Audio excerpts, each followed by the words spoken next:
Good evening. Welcome, everyone, and thank you so much for joining us today at our Spring Cuisine program, Finding Comfort in Asian Cuisine with Jeju Noodle Bar and Mr. Bing.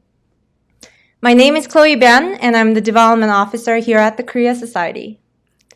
Tonight, we have Douglas Kim, the chef of Jeju Noodle Bar in the West Village, presenting ramen with distinct Korean flavors and ingredients. Chef Douglas has an impressive resume that includes Per Se, Morimoto, Belay, and Nobu, to name a few. He also cooked on Iron Chef America as Masaharu Morimoto's sous chef a few years ago. Jeju Noodle Bar has received extensive press coverage in outlets such as the New York Times, New York Magazine, Eater, and Grub Street. We also have Brian Goldberg, the owner of Mr. Bing, serving Beijing-style jianbing, one of the most popular Chinese street food. Jianbing is a traditional savory Chinese breakfast crepe that is folded up into a sandwich. It's the Korean equivalent of jeonbyeong. Brian has expanded Mr. Bing to multiple locations, including Urbanspace Vanderbilt, East Village, Flatiron, and recently opened a new location in Times Square. Mr. Bing has been featured on shows such as Today, ABC News Good Morning America, and CNBC. We're also delighted to introduce Matt Rodbard, the program's moderator. Matt is the editor-in-chief of Taste and author of Koreatown, a cookbook, a New York Times bestseller. So now over to you, Matt. Thank you very much for the great introduction. Thank you for joining. We have a really nice crowd here. So this is going to be a fun conversation. We're going to do about 45 minutes, then we'll have some time at the end for questions. So Douglas, tell me about Iron Chef. Oh, yeah. What was the ingredient that you... I mean, to be honest with you, it's a reality show. Mhm. So, Which means it's really fake. yeah, I mean, to the certain point, but it's most likely it's real. When I had a first experience with Iron Chef, usually they give you three. I mean, I'm not sure should I say that, but they give you a couple different ingredients. Yeah. So you have to figure out, what it's gonna be. So basically, in your head, you might have to have like 30 or 40 dishes in your head. Depends on the items because It could definitely be one of those three. And you have never to- know what you're yeah. gonna be. But the thing is, like, at least you gotta plan ahead. Okay, if it's this, then you gotta have this kind of dish to set up, or if it's this the ingredient, then Uh-huh. so you most likely you might have like a lot of things going in your head. How did you do? How did you guys perform that day? First experience when I did it, it was a nightmare. Yeah, I Because, mean, because it doesn't work like a regular kitchen. no. And then the other team took like better equipment, so I got a leftover equipment. Oh, man. So it was like I remember that the chef Morimoto gave me the piece of fishtail and asked me to make a mousse out of it. Basically, I was okay, but then I got a home size what is that? Robocoop. Yeah. So it doesn't blend. So It didn't work. The didn't blade was work. dull. It was like a weak engine. Yeah, on yeah. the So it's Robocoop. like, I mean, I had to make a paste out of it, but the thing is, like, I had to pass through a Tammy, and then it's like, it took me so much energy, and then I was like almost passed out because like I gotta make it happen. Oh my god, dude. And then there's 1 hour is real 1 hour. So if you don't make that within 1 hour, you cannot present it. Yeah. So how did you win? Yeah, we got a perfect score that time. So Low key perfect score. You just yeah, but it was a great experience. And like that. one of the other experiences was when we did it Japan, Iron Chef Japan. We actually went to Japan to do Iron Chef. Oh, cool. And it was live. So usually a regular program is like hour, but Japanese one since it was live, it's 45 minutes. Whoa. So they crunched it down a little bit more, and it was live. And then when you shoot it from New York, the Chelsea Market, they usually have a support next to you. So when you have a problem with it, they come back to you and they ask you. It's like edited heavily, Yeah. but in Japan it's But live. since the Japanese one it was live, Yeah. so they got okay. I cannot come to you. I have to wait for the commercial comes in. So I was like, okay, I That's need re- it now. That's really funny. Yeah, Let's so- segue from Japan to Korea because I wanted to ask you the first question about food, about specifically ramen and ramyun. So I am a huge fan of both ramen and ramyun and have been writing about ramen for maybe 15 years in New York. And then I'd done my book and I'd really experienced ramyun in LA and in Korea during many visits.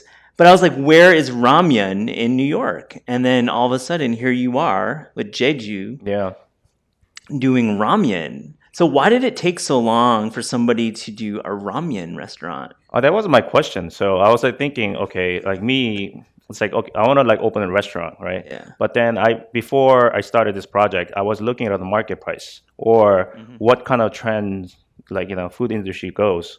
And I started like realizing the people are stay away from a fine dining scene. And of course, there will be few percent of people who always want to go, like, I want to go best restaurant in the world, However, EMP, right? EMP, of course. Not really. Like, Chef Table, Brooklyn Fare, like name it. But how many people actually can go there? And I start thinking, what can I do in order to make Korean fast food?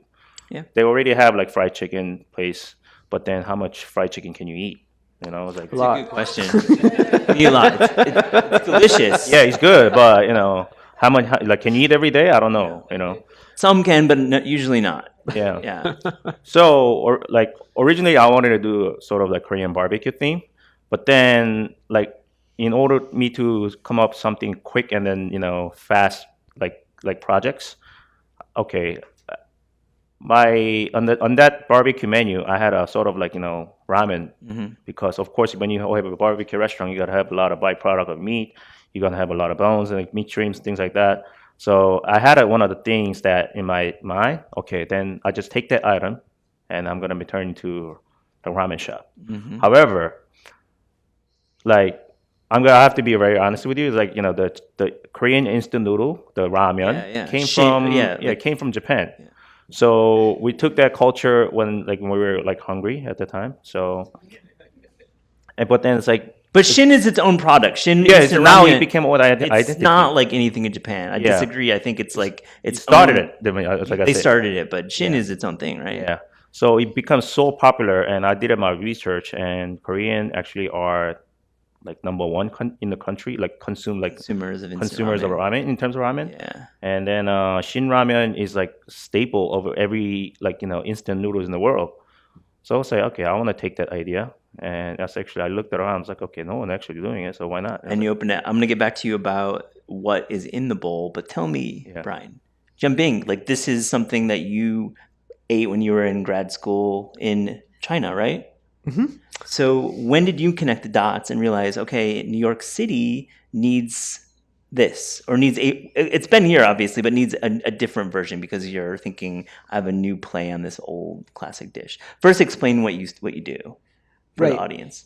So we have a few locations around the city. They're kind of these small little kiosk, fast casual places in food halls. Right across the street, we have one in Urbanspace, Vanderbilt, in the food hall here on 45th and Vanderbilt. It's like a little 10 by 10 kiosk.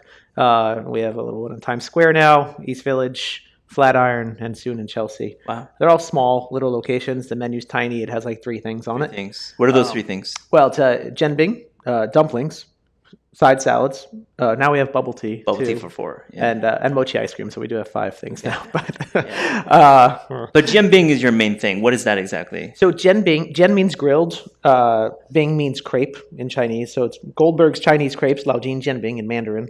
Jianbing is like a savory Chinese egg crepe sandwich breakfast thing that's typical in northern China, Shandong, Tianjin, Beijing. It's in Shanghai too. Yeah. It's like a savory crepe, mung bean flour, rice flour crepe, scrambled egg on top, sesame seeds and scallions. Flip it over, put like a sweet, like a hoisin sauce, crispy chili paste, cilantro, crunchy wontons, and then you can put some meat inside if you want, and it gets wrapped up and folded up into like a little sandwich. So it's a very typical breakfast food that the commoner sort of eats in northern China on the way to work. And it's been around actually hundreds or 1,000 years. There's a lot of folklore about how it was invented. When I was a student in China 20 years ago as an undergrad, we used to eat it every morning before school, and we just loved it. And we were like, why can't we find this in Boston or in New York? So it was just an idea then. I had a few careers after college in sports, in journalism, and in finance mostly. And then I started Mr. Bing about 6 years ago in Hong Kong, and then brought it here. Okay. But it's not only served at breakfast time here in New York. It's a dinner dish too, right? Yeah, so that's To something clarify. exactly. So we started serving it here as a lunch Yeah. dinner thing, like 11 a.m. to 9 p.m. Especially with the meat fillings, it becomes like a meal. But it is traditionally a breakfast food, and we're trying to wrap our heads around that here because it's not that popular for breakfast here. It's really hard to change people's breakfast. We're like a yogurt society, right? We like definitely don't eat pancakes like that for breakfast crepes, right? Right. Yeah. So people here it's a lunch dinner thing, but we're trying to teach people to eat it for breakfast. Who eats savory breakfast? Raise your hand. Who eats like a savory, like a soup or jianbing for breakfast? Or who had that breakfast? Polling the audience, it's about 10%. Maybe 20% here in the audience. So right. It's surprising. Do you think this is going to change at all? Do you think that people's palates, as the younger folks eat more, I mean, Asian food, we can talk about how it's just exploded in popularity in the States. Maybe dishes like pho and jianbing will become breakfast. Do you see that happening? I think it's a slow process. It is named as one of the top 10 like trends in food is to have this umami flavor in breakfast now, and there's different things doing that. But I think it's a slow I agree, process. Let's talk about what's in the bowl of this ramen. I mean, that's your ramen right there, right? Oh, yes. That looks like uni right there, right? Yeah. Oh my gosh. Yeah. So, okay. Douglas, tell me. This is a very special bowl of ramen. It's received 1 star from the New York Times, been reviewed in New York Magazine. It's been acclaimed, and Chloe was telling all your acclaim. So what makes this so special? What is in this bowl of ramen? Especially this one or a different one? I mean, how many do you do? Do you do like 4, right? 4. Actually, we have like 7 different versions. Wow. But certain things we only serve in dinner. Certain things we only serve like brunch. Okay. Because you got to give a reason why. If I sell the same menu, they're not going to come dinner. No, you need to have something cool for brunch. Yeah, so mimosas too, right? You serve a lot of drinks at brunch. Yeah, so it's like, certain things that we serve in the lunch, certain things we serve at dinner. Talk about this one. Actually, I got a. So when we started with 3 ramen, basically, the gochu ramen which is like gochu related to chili in Korean, and I got inspired by Shinramen Black. Mm-hmm. So I was eating a Shinramen Black in a packaged ramen at home. I was thinking about, this is pretty good. I was like, not bad. And then I was looking at it, and they actually use a bone broth. Yeah. So I was like, okay, I'm gonna make something spicy version of like bone broth and make it turn around. And that's the gochu ramen. And of course, it's like all the Korean probably know, when you eat a seolleongtang, there's a little somen, which is like the noodles in the seolleongtang. You mean like the instant seolleongtang? No, those regular, like the regular seolleongtang itself. Yeah. And I was wondering, okay, I rather prefer noodles rather than rice in here. And then I was thinking, okay, I'm going to turn this one to ramen. So we have a so ramen, which is a beef ramen. And Ramyun put somen noodles in their yeah, exactly. So it's like, but I always wanted more when I every time eat a gamyeok, right? Mm-hmm. So that's the so ramen. I love that. So you're doing basically a seolleongtang, you're saying? Yeah. So we have basically 4 broth now, which is beef, pork, and chicken, and in a bonito. And vegetable. So let's talk about the difference between Japanese ramen and Korean ramyun. Mm-hmm. So there's like there's 3 or 4 fundamental broths in Japanese ramen, but there's probably one ramyun. It's seafood, right? Consider ramyun and typically is seafood, right? Yeah. So is that what the main difference is? Is that Korean ramyun is seafood, more seafood based, and then of course you're doing these spins on seolleongtang and other dishes. Well, I would say it is basically. So I would call when I say ramen it came from actually Korean traditional dish. So basically when I say so ramen, it came from seolleongtang. Mm-hmm. So I wasn't actually focused on like, oh, let me take this Japanese dish into right. And then we took a long process to choose the right noodles. And some people say, oh, this one doesn't taste like an instant noodle, but that's what actually we choose that. We actually talk to a vendor to make sure I get that little al dente pasta texture. So did you work with Sun Noodles? Yes. So explain Sun Noodles. Sun Noodles, they're like the best noodles in the country, right? I was always afraid that if this company ran out of business, what am I supposed to do, right? What a great business opportunity, being like the only noodle company for all the best ramen restaurants and ramen restaurants. So you made your own ramen noodle with them. Kind of. They don't have that in a specific, owning right anymore. So they said that we are the only one restaurant that use this type of noodles. But then, it was a long process because, one, Koreans say when you say ramen, you gotta have that dry instant noodle texture. Yeah. But obviously, it depends on the how much percentage of wheat flour, all that stuff is really matter, and it's almost get down to scientific, because we had to think about, okay, how many minutes it's gonna sit in the broth, how long does it take you to bring it from the kitchen to customer, and you have to eat it fast, right? That's all these things preferred. really matter because now camera eats first before the people, so. Camera eats first, you're right. Yeah, everything counts, So for us, it's timing. It was very important, and in order to give them that still dry texture, it was very important. Yeah. So we went through a lot of. You compensated for the Instagram buffer zone. Yeah, it means that's one of the important things in this lately. And Brian, let's talk about marketing. I think this is a good segue, and we can talk about it with Jeju as well. But how have you used social media to market your restaurants? Because obviously both your dishes, you're very photogenic. They're beautiful. I mean, does it help you? Does it hurt you? Mostly. Two questions, I guess. Yeah, I mean, mostly helps. I mean, Yeah.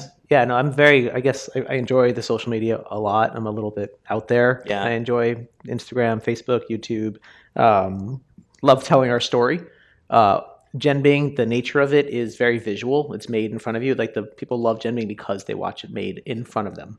Yeah. So we try to play that up as much as possible. So the Snapchats and the Instagram, the boomerangs and the hyperlapses and all those things you can do, like we have on the video over there with the high-speed video, that helps sell our product so much because, the food looks good, looks interesting when it's finished, but it's not that pretty. Actually, jianbing in particular, your soup, it's layered. Prettier than that. Yeah, it's not a bowl ramen. No, it's not. So the beauty in our food is the process of watching it being made. So social media and video helps immensely trying to tell that story.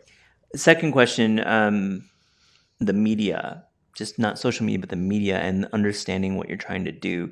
Do you find it difficult? This is for you as well afterwards. Do you find it difficult explaining what you're doing to the New York food media, the media covering your restaurant? Do you feel like you have to keep explaining the same points? Do they get you wrong sometimes? And then the last question is, you're a white guy doing Chinese food. Is that something that is difficult to negotiate with the media?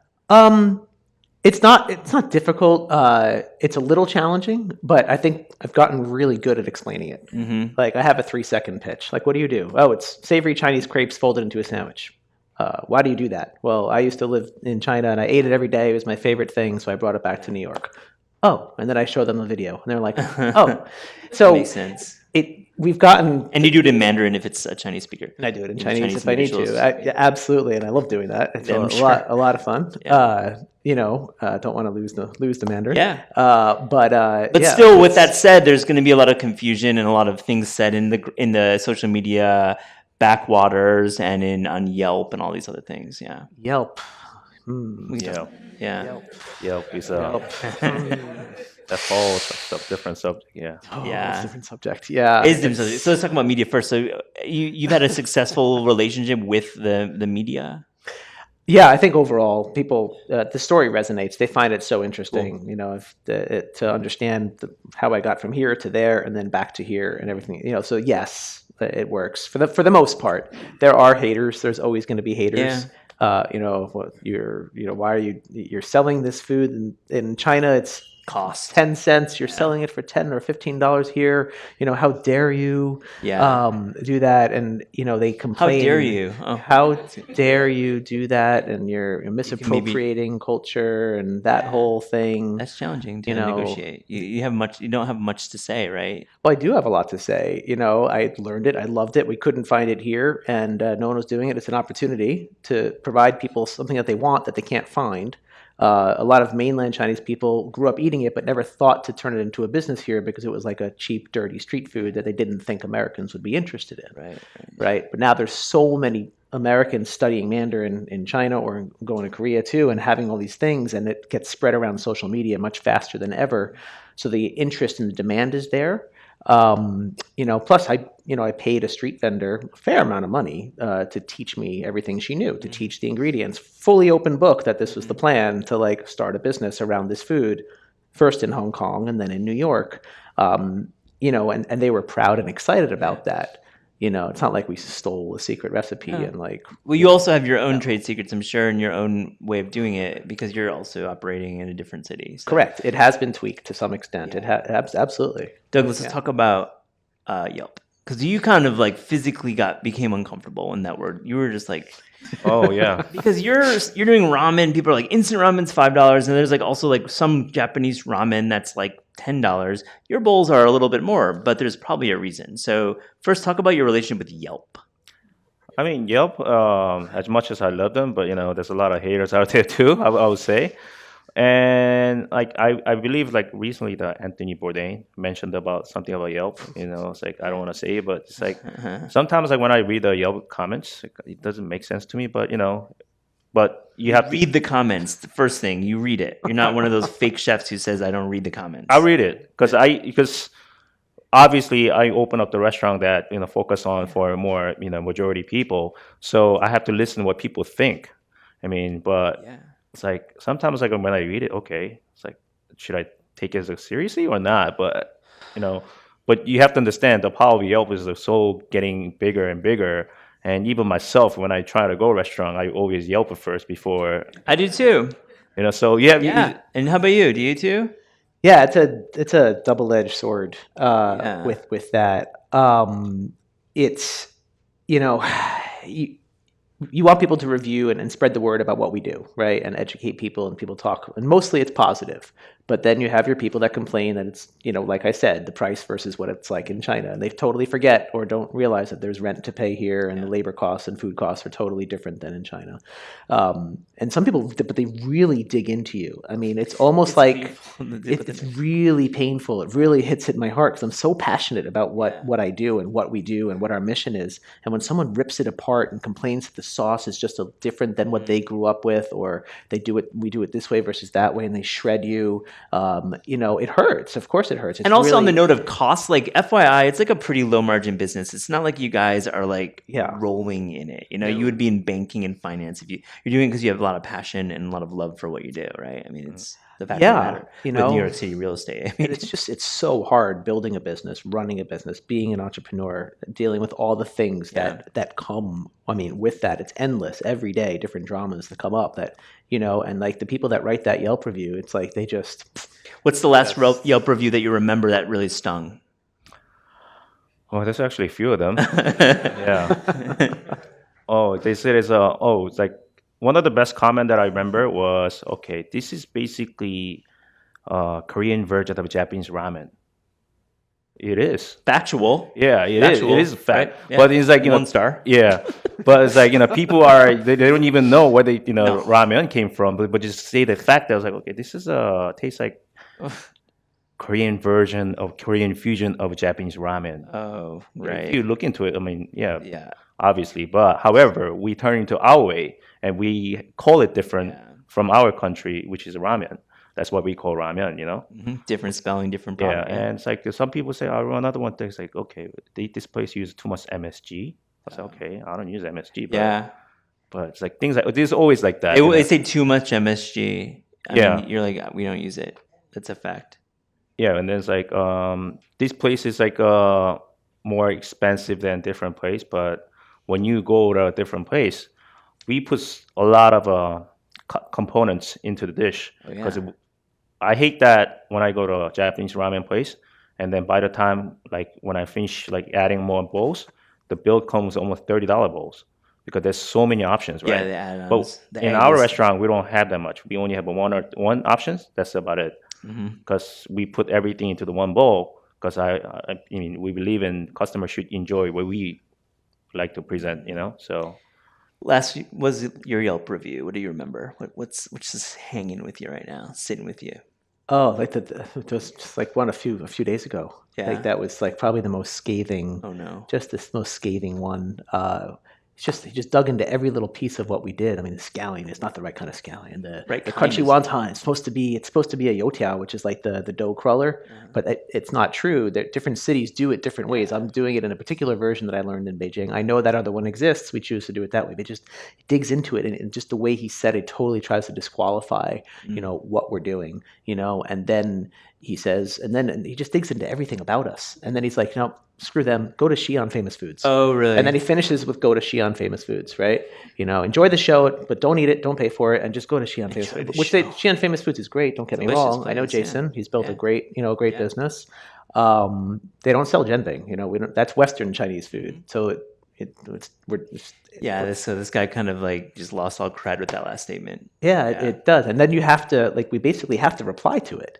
You have to reply to it in a professional manner, but set the record straight, but apologize, offer a better experience next time. And it's like, it's a whole game. It's like a whole thing. The Yelp, we could talk all day about reviews, but I want to talk about Jeju Island, because we're here at the Korea Society, and we have to talk about Korea, and you've decided to name your restaurant Jeju Noodle, but it's maybe not Jeju cuisine, right? It encompasses all of Korea. So first, explain for folks watching on the stream, what is so great about Jeju? So, island itself is a very unique island, and I don't think that any other place in the world has that kind of culture. Mm-hmm. So especially the Haenyeo, right? Yeah, the divers. The food itself is Explain the Haenyeo. Haenyeo is like basically the ladies, they actually dive in without any equipment, and they actually get all this shellfish or stuff from the oceans. But I think UNESCO recently choose them as reserve. What is that? So it was a very, very interesting experience when I used to went to Jeju Island. Mm-hmm. However, the name didn't came up because I'm doing a Jeju cuisine. So I have a mentor. His name is Drew Neoport. So he owns a restaurant group. Yeah. So I met him since 1999, and ever since then, once in a while I talk with him and just talk about this business. One of the greatest minds in New York restaurant, the world, right? Drew is genius. Yeah. He's very he helped me a lot from my career, because every time I have a problem, I said, okay, Drew, what should I do? He said, do this, do that. Mm-hmm. So I was like, okay.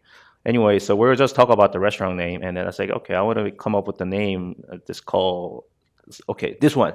He goes, no, that's not good. And then and then he goes like, how about this? He said, that's not good. And then and so I was like, this is the man who came up with Nobu, right? Yeah. He came up with Nobu. Yeah, he made a Nobu happen. Was able to brand that. Yeah, he made it happen, and he used to tell me a story about the Nobu together with him, because Nobu was so old-fashioned. And then he always want to put a potato salad on his plate, and he had to stay on the past. So every potato salad he had to throw it away in order to get a New York Times 3-star. Because it's he said, there's no chance that he's gonna get the potato salad. Yeah, on the plate. But that's when you go to more reasonable. So Jeju, how did he lock into Jeju? So we were just talking. One day, I think I was at the Tribeca Grill, his restaurant, at the balcony. We started talking, and then I said, what would you name that? He goes Jeju. I was like, okay. I was like, where did you come up with this name? I was like, I saw the documentary of Kimchi Chronicle, he said, and John George went to Jeju Island, and I saw that, and I fall in love with it. And then, but you never been there. I said, how do you know this place? I just like the name. That was it. That was it. And then I was like, amazing story. I actually replied to him. I was like, look, but then when you say Jeju, right, the Korean people think that would be low cost or 횟집, right? I don't know how to say that in English, sort of low end or a little more reasonable Japanese sushi restaurant. Yeah. And then he goes start yelling at me. That's a problem with your Korean people.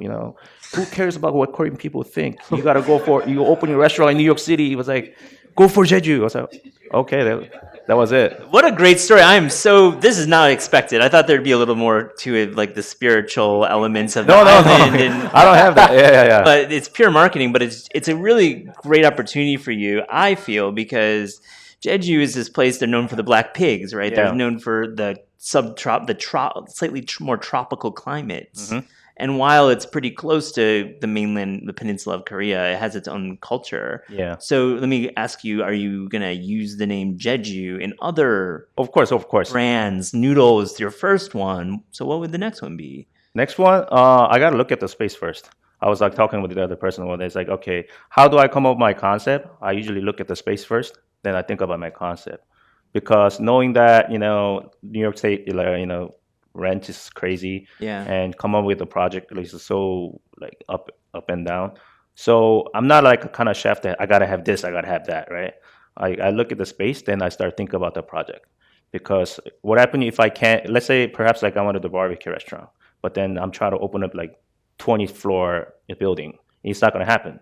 So then I gotta think about something else, because like it has to fit into the the building and the location. Then I was like, okay, I can do this. Are you thinking Koreatown? Are you thinking 32nd, 35th? Are you thinking closer to the West Village where you are now? Where would you want to open? Ideally, I want to open somewhere in the West Village because I like that neighborhood. Yeah, and they like you. Yeah, I mean, there's lines. I mean, I don't know if anyone has tried to get in, but there's lines. Like I try to stay away from 32nd Street because there's so many competitions out there, and it's like. What about like 36th Street? I was looking at around 36 there. 36 is pretty dope. I mean, it's close to K-Town, but it's not K-Town. Yeah, but then thing is, I was like, what kind of clientele am I shooting for? Yeah, and like one thing that I learned that from Nobu when I was young. So I was like, I started there when I was 20, and I was working there in 1999. And the scene that I remember was something that I never seen in my life. Every day you see celebrities coming in, like the restaurant is always packed, and it's like there's 6 months reservation list like waiting. And I was thinking, why is this happening here? And I try to understand why this is happening. And I realized that he made a food, Japanese food, that what American people want. And then in order for me to do it, I had to stay from K-Town. So like if I stay K-Town, I'm sure a lot of Korean people will come in. But thing is, like you say that like your voice lowers and you say Korean people are gonna come in. Yeah, but it's like I'm really afraid about Korean customer because I've heard this from many chefs I've interviewed. Yeah. Sorry, we'll get to you. I just have to bottle this right now. Why are you afraid of Korean people coming into your restaurants? Because I think it is definitely fair statement. Yeah, I mean, like Korean people always usually judge by their mother's food, of course. But I'm not their mother, or it's like, true. Yeah, so it's like, and then they're very critical about Korean food, what they used to eat and grow up. It's like, but I can't do that. I can't please both. So I was like, in order to do it, I have to stay away from them. David Chang has been through therapy for this issue. Oh, I'm sure he said this for a decade. Oh, really? Okay. Yeah. How about you? Are you have similar thoughts about having clientele come in and judge and? Yeah. So all those bad reviews I'm talking about on Yelp or anywhere, they're pretty much from mainland Chinese. Yeah. Pretty much. It's from people that grew up with the food that have really specific expectations and demands on what their version of what their view of a jianbing is supposed to be. So yes, they are the most critical. But at the same time, they're also in many ways also the most loving because they're so happy to finally have jianbing in New York, and they haven't had it for years. They miss it from their childhood. It's like a nostalgic thing for them. It tugs at their heartstrings of like their memories of childhood. Or they don't get to have it unless they go back to China for a trip or something. But yeah, it's the Americans in general or just non-Chinese that are really in love with this new food that they've never had before, never heard of before, and they see it, they try it, and they really like it, and they come back. Our return customer percentage, the repeat customer numbers are really good, especially right here in Midtown, where it's all bankers and lawyers and real estate professionals. They have it once and they need it for dinner. They have it once and then they're coming back. People, because they're like in their terminals all day doing bank stuff, right? Yeah, it's so general. I'm generalizing, but it's like there's a habitual nature. Yeah, I mean, food, your lunch break, you're out to dinner. It's your escape from the rest of your day, right? And like we don't just call ourselves a restaurant. We're a little bit of a U.S.-China cultural bridge, and the idea is to try to transport you a little bit to Beijing, for your 15 or 20 minutes that you're eating a bing, right? And to educate you a little bit about what it is. And the Chinese, when they come, they'll tell their stories about where they used to eat it. They want to know which vendor in Beijing did I learn it from, what neighborhood, how it's different in their town. They get excited when they see the chili paste that we're using. That's exciting. That's nice. Yeah, so I'm not afraid of them, but I do know that they're going to be the most critical. I mean, of course. I'd like to hear about the rise of Korean food in New York, because I've felt it, having done the cookbook and worked with Dookie Hong and seen it rise in the past 8-9 years. But it actually, in the last 3 years, I mean, holy cow, it's been amazing. And you're part of this rise. What can you attribute that to? Is it a community of chefs all getting behind one goal? Is it getting outside of fried chicken? I think we were joking about fried chicken, but of course you didn't do fried chicken. I mean, we've had fried chicken here forever from Koreatown, from Korean restaurants. Are we moving beyond fried chicken? What do you think? Well, I mean, I think it's all about what market wants. I think it's like, at the end of the day, also as a business owner, you got to survive too. So not always what I want to serve. I have to make something that what customer wants too, right? So, I mean, of course, it's like fried chicken, it will be always going to work, but same time, you have to look for something different. Mm-hmm. And I'm pretty sure this, especially in New York City, people understand more about Korean food, but outside in New York City, they probably have any idea about Korean food, So then except for LA, where they know everything about Korean food, because LA is like the center of Korean food. For us, it's like me as a Korean American chef that we have to do more homework to do besides just New York City. So I think it's for us, it's like it's a good idea that maybe all the Korean American chefs get together and talk about something for Korean society. Do you do that? Do you guys talk as a community? I'm a kind of outsider, I would say. Really? Yeah. I just started the business, so I'm kind of still new. But I have a lot of Korean American chef friends actually working in the sort of fine dining restaurant, or any New York City restaurant. But they always want to promote that, but you need that tools and knowledge in order to do it. I was up at the CAA this past fall, and there were so many Koreans. It's crazy that how many students are there now. It's crazy, right? When I went there was 20 Korean students. Yeah. Now there's 200. No, it was very pronounced. That I was on a tour, and there was many Koreans. I met many Koreans. Why? Why do you think so? Why do you think that's the case? I think as a Korean in general, I used to grow up in Korea until 15, and back in the days that in Korea when you say you're a chef, they look at you as a poor person, or they look at you they only think you got to be a doctor, you got to be a lawyer. But ever since then, I think generation has been changed. So now there's a lot of a celebrity chef in Korea now. They start industries start growing. So I think it's the media. So it's the celebrity chef movement is big in Korea. Yes. I see. And same as in New York City as well. So I think that's one of the reasons why. A few more questions, then we're going to take some questions from the audience. Let's talk about the future. What you're going to open a few more spots, do you think? Do you want to world domination? What do you want to do? Sell the McDonald's, go live on an island? What? I don't know. Our staff are sitting over there listening, waiting to hear the answer. They're you just opened in Times Square. Let's talk about that. You just opened recently in Times Square, which is cool. Yes, we're very fortunate. Urbanspace is our landlord at the food hall here, and they also own the rights to manage a whole bunch of shipping containers that are right in the middle of the pedestrian plaza on Times Square. And we got offered one of those, which is a perfect spot for us. It's like a box. And that's great visibility for us. I mean, jianbing has now landed in America, right? It's in Times Square. Times Square, crazy visibility, tons of Chinese tourists, but more than anything else, it's just tourists from around the world. So it's a great stage for us to perform our craft, which is the whole Bing show, basically. And we have 4. We're about to open our 5th, but I think right now what's happened, we've grown pretty fast. I mean, this has all happened in 2 years, 2 years and 3 months.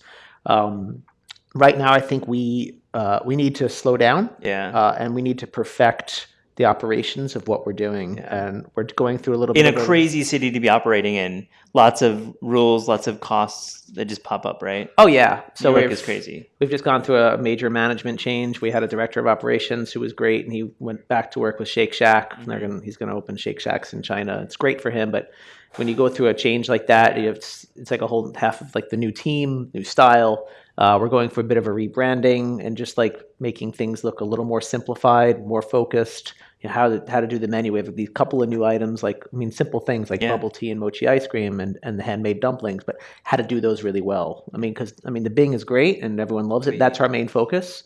But you want to have a couple of other home run products just to round out the experience. And it's all about locking down the operations now, locking down the model for these 5 spots. 5 and get them right. And so that we can operate at scale with the commissary kitchen as the central hub and how to operate around that efficiently and profitably and build a good culture for our team, for our staff, give a place for our people to work and hopefully have a longer term career to rise up and learn more things.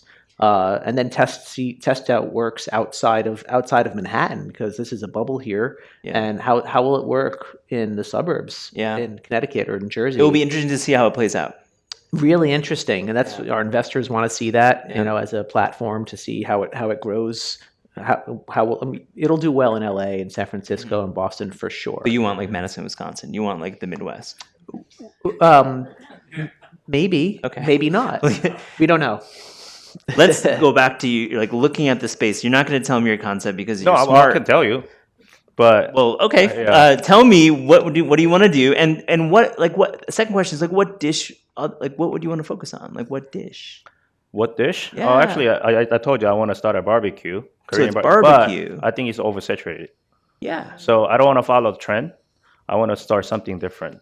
So obviously, one of the interesting Korean culture that we have in Korea is, of course, fried chicken, but fried chicken delivery. Yeah, right on. They don't do that in New York City. I don't know if they do or not, but I don't. Banchan does delivery, but it's not in the cool way you're gonna get in Seoul, which is really proper delivery food. Yeah, and fast too. Fast. Yeah. So, but then same time is in order to do it, I want to have a sort of chicken restaurant. So, just one part of the restaurant is only the delivery fried chicken. However, inside the other restaurant is sort of barbecue style, but then smart. So it's little dual concept in the one restaurant, but I have to look at the space first, like I say. I get that. Yeah. Request or thoughts. Yeah. Pocha. Why isn't there Pocha is a late night tented restaurant in Seoul, and there's Pochas in all Koreatowns, but why isn't a chef doing a pocha? It wasn't one of my concept too. No one's doing it. Yeah. Why not? That's why the chicken restaurant is supposed to be driven by those kind of concept.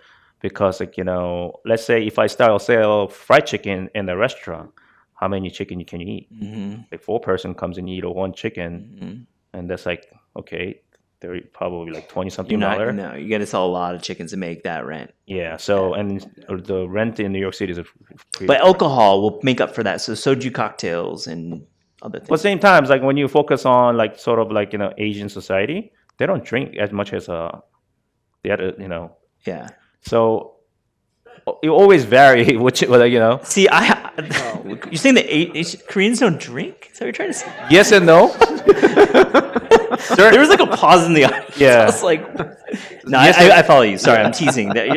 I see in a restaurant setting, it's like you're dining and that's it. You're not drinking. But like, I can't always rely on alcohol because some people drink, some people don't drink. Yeah, and but they don't come for drink and they don't eat. Like, you know, as a restaurant, you're supposed to be come and eat. So food has to be stand out first before drink. So yeah. So and then same times, like I have a lot of concept. My ultimate goal is I want to have a kimbap chain in the state. However, kimbap. Do you want to explain what kimbap is? I think kimbap is amazing. Kimbap is like our like take on the rolls. I would say rice rolls. I don't want to say sushi, but you know, it's like you can say yeah. So it's like like you have an option of, you know, what do you want to put inside the rolls, and you know, it's like a roll. It's like but not with raw fish, but mostly with pickle, like lots of pickles, right? And yeah, you can option can be like endless. Yeah, and I always believe in anything with a classic or classic pairing, or you know, anything with one bite, it will always gonna work. So I always like try to focus on that, you know, like theme and, you know, theory. You took so much from Journey Brant. You like soaked in. You're gonna like that's awesome. I got some questions in the audience. Please raise your hand. There's got to be. I know there's a question. I know there's somebody with a question. It just takes us the first one. No questions. Chloe, does it? Thank you very much. Oh, we have a microphone. Let's pass you over so we can get on for the live stream. I don't understand that right. No, I'm a little curious about the proliferation of kimchi, because you see it in fairways and you see it in supermarkets. And then when I'm in, like, not Biloxi, Mississippi, but when I'm in Louisville, Kentucky, or in Tennessee, I see kimchi on the menu. And it's like kimchi slow over fries and kimchi on burgers. And oftentimes I'm very curious because I'm Korean and I love kimchi. And I would say, who made this kimchi? How do you know? And the waiters would say, oh, the chef learned it on YouTube. And it tastes awful. So I'm like, well, do they know what the taste of kimchi is? And they think this is what it's supposed to taste because it's all salty and it's terrible and I don't have the heart to tell them. So Douglas, as a Korean American chef and who knows how to probably make kimchi, how would you kind of address that, right? Because in one side of me says it's wonderful that Korean food is getting such a globalization. And I know in Upland, on Park Avenue still has something with kimchi broth in their bouillabaisse, which is delicious. But how do you address chefs who want to incorporate some sort of Korean kimchi or even gochujang, but it tastes awful and they're not being a good ambassador for it? Yeah, that's a very good question. Thank you. I always thought of, kimchi is like one of the most tricky, tricky question that somebody asked me, what do you think about kimchi, right? Me as a Korean person, don't get angry. I like it as much as, everybody does. However, I always try to look at it from, Caucasian or like American people's perspective. So one of the biggest questions in my head is, okay, if I go to, let's say, what would be the state that we have no influence in Asian cuisine? I'd say Montana. Montana? Oh, so I go to Montana. Taking a stab. I go to Montana and I give you like 묵은 kimchi, right? Which is like aged kimchi. Yeah. Then if I give to someone that try this, tell me like aged radish kimchi is what you're saying. Exactly. Yeah. And then I always want to hear their opinions about it. But a lot of Korean in general, they are very stubborn, and of course I really like the traditional kimchi of it. But they're always forcing him to eat them and make sure they like them. Yeah. But when I see them, right, like I went to a lot of, like every time I go friends with my friends, like in a Korean restaurant, I look at their face. I'm not sure they're really enjoying or not. Especially the, 젓갈, right? Yeah, Things like that. I look at them, okay, they're nodding, but they're not into it. So when we make the kimchi in our restaurant, we follow traditional method. So whatever is like, is necessary. If actually basically takes about 3 days to make kimchi. However, we use different ingredient to incorporate, a little more accent to it. Instead of just the regular chili paste, use a Italian chili paste, things like that. You said Italian? Yeah. Italy? Italy. What is that? Like Calabrian chili paste. Yeah, amazing. I love it, It's great. Yeah, I love that. It's amazing. I would say for Koreatown, the book that I wrote with Dookie Hong, we call kimchi a verb. It's like to kimchi. So I think it's interpretive. And I think using Calabrian chilies is exactly in the spirit that I see when we travel the country. So you're going to have ones that are really weak that taste more like sauerkraut, which is like not good, obviously. But then you're going to get people who add like we do pineapple kimchi in the cookbook. Like that's, I think, a pretty cool dish. But Calabrian chilies is the first time I've ever heard that. Yeah, because like I say, I've been traveling around the world. Yeah. And there are certain ingredients that actually like got me into that. It's like, okay, this is an amazing product. But again, like a lot of Korean people, you got to use a Korean chili paste. But when you look at the trace of they never came from Korea. It came from somewhere else on the other side of the country. Yeah. So why do I have to Korean chili paste or chili? Another question? Okay, we got our question coming up. Hey, this is a question for Brian. So Brian, not knowing much more about your background, I feel like you're more from a business background, right? So not having had considerable experience in a culinary environment, in a kitchen, was it difficult to get validation to kind of get your venture off the ground? That's kind of the big question here.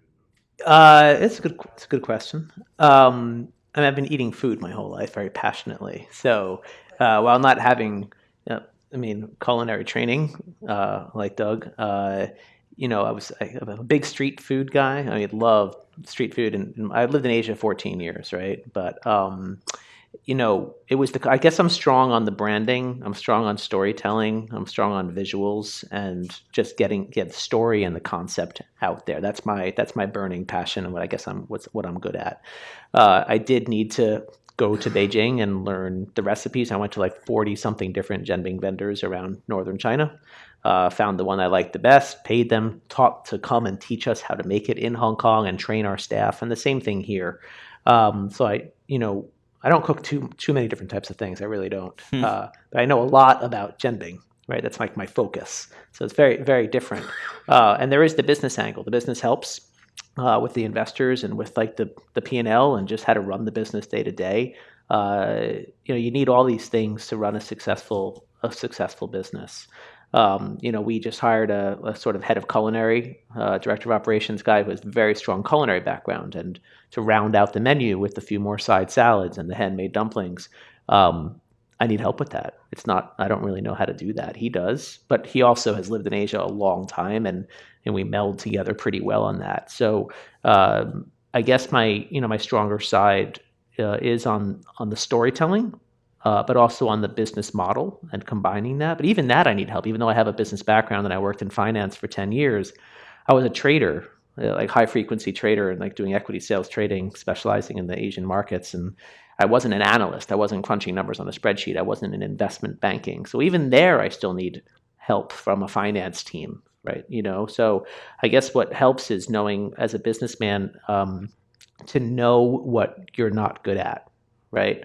I know that what my weaknesses are and who I need to hire on my team and recruit and let them do their thing, right? While all trying to achieve a common goal and knowing when to like let those guys do those things that I'm just not good at, but this is what I'm good at. I'm going to focus on the branding, the media, the storytelling, getting our staff psyched up about what we're doing, why we're doing it. I'm like the energy spirit animal of the company, that's my place, right? But it's taken me time to learn that. So, yeah, I hope that answers the question. I have one last question. Okay, yeah. So both Brian and Douglas, what is the number one dish that you recommend to a person who visits your shop or restaurant for the first time? Because I tried the packing jianbing, it was lovely. I tried the miok ramen with the mussels, it was awesome. So what would you recommend? What's the number one dish? Ooh, that's cucumber kimchi. No, because I took a lot of effort to make the dish. Because you charge extra for it. You charge. No, I mean, in our restaurant, charge $7, but I get most expensive cucumber in the market, which I pay $6 per pound. That's where the Korean folks might have an issue with you. Is charging $6 for kimchi. I mean, they comes in our restaurant. I was like, this is it, but $7. But thing is, like, I love it. I'm glad you're doing that. Yeah, you should be doing it. You should be charging what it costs. Yeah, it's like my cost is more than 50-60%. But then I only do that because I want to have that culture in the dish. But it's like some people get it, but some people don't get it. But when people get it, I'm really happy about it. Yeah. But some people don't get it. I'm sorry, but next time I'll try my better. No, it's true. Yeah. They can not wait in line for 2 hours to eat at your restaurant. Yeah, but it's like all these things I buy the most expensive fish sauce in the world, and it costs a lot of money. But when people look at it, it's like body of a perception, right? It's a small dish, $7. Should I pay for it? But at least like what I say is like, okay, that's like dish that took me most difficult to make that. Mm-hmm. And I have to follow like the traditional method. I have to, like really like takes the time to make it. Yeah. So much labor. And that was it. So outside of the obvious, what do we order at your restaurant? Well, I mean, within the jianbing world, right? Yeah. We have just the classic version, which is vegetarian, and then you can choose to put Peking duck inside, which is I think the best meat option that we offer. It's really succulent, juicy. It's all meat, no skin, no fat. There's the barbecue pork, drunken chicken. There's the kimchi one. But I think we even have a Nutella version, which is totally fusionized. That my favorite that I would recommend everyone to have, if you're vegetarian and if you just want the authentic original experience, which is still, honestly, it's still my favorite, is just the classic Bing. But I would get it with 2 eggs. And I like to use half the amount of batter. So I swim in the morning. I'm trying to lose a few pounds. So I go for the high protein, low carb version of the Bing, which is 2 eggs and half the amount of batter. So it gets more omelette-y on the outside. The ratio of the egg to the batter is higher. and then get a side of the pickled cucumber salad. It's really good. We have it here as a little sample for you guys. Yeah, what are you guys serving? Let's say that, and then we'll close. Yeah. So what are you guys serving? Then we'll have some samples. So you're having the cucumber salad. It's Szechuan. Yeah, it's a smashed garlic, chili, cucumber, pickled cucumber salad. It's actually a Sichuan dish, but very common in northern China. In northern China. They usually serve it as an appetizer at a fancy Chinese restaurant. It's a nice, cool, crisp, refreshing veggie to have as a complement to the bing, to the jianbing, which is kind of a hot, heavy comfort food, right? Topic of the thing here tonight. So I think they go together really, really well. They don't do that in China. You won't buy a jianbing on the street and then also you can't buy cucumber salad with it. That just won't happen, right? So that's how we offer it. That's the best, I think, the best combination. We're actually, later we're going to give a tuna yuke. So basically, a lot of Korean person, they do the beef version of it. But when I looked at it, a lot of Japanese ramen place, they are very weak in seafood, especially raw seafood. So we are especially focused on a lot of seafood, like raw seafood, because it tells you that we're buying quality products rather than, Yeah. So we, at the same time, so when you eat a ramen at the end, you kind of get filling. So we try to serve like, lighter version of it. So we made it tuna yuke. What's the sauce in your UK? What's the sauce? I don't know. Yeah? I call it yangnyeom sauce. But, is it like choljang? Is it like a no. red It's sauce? a soy sauce base. Oh, it's soy sauce. Cool. Yeah. So, but then I don't know how to call it. But, Whatever, yeah. Korean people, every Korean people say, "What's the sauce?" Yangnyeom. That's it. Thank you so much. Appreciate it. Thank you, Matt. Very much. you. Yeah, thank you. That was fantastic.